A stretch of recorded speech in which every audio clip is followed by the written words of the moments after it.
সঙ্গ এবং পরিবেশটা মানুষকে অনেক বেশি প্রভাবিত করে। আপনি চাইলেও গুনাহ থেকে বাঁচতে পারবেন না যদি পরিবেশ আপনার জন্য প্রতিকূল হয়।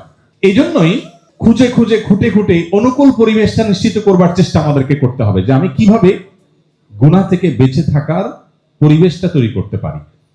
আপনার বাসা হবে মুত্তাকি, পরহেজগার, আল্লাহ ভীরু এই মানুষগুলোর আশেপাশে।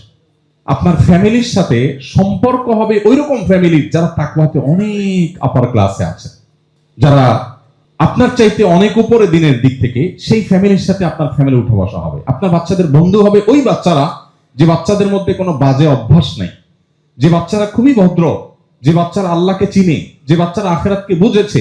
বিশেষ করে আমরা এখন যে বিশ্ব বাস্তবতা মুখোমুখি, চতুর্পাশে ওই যে গুনাহের কাঁটা, হাজার হাজার গুনাহের কাঁটা পরিকল্পনা করে এমন ভাবে সেট করা হয়েছে, এটা গাছের কাঁটা মতো না যে র্যান্ডম পড়ে আছে, বরং আমাকে এই কাঁটা ফোটাবার জন্য নানান আয়োজন আছে।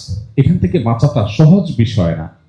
গতানুগত কিছু কাজ, একটু নামাজ পড়লেন, রোজা রাখলেন, একটু হজ যাকাত দিলেন, একটু দায় রাখলেন, একটু মহিলারা পর্দা করলেন, এই কাজগুলো অনেক কঠিন কাজ না।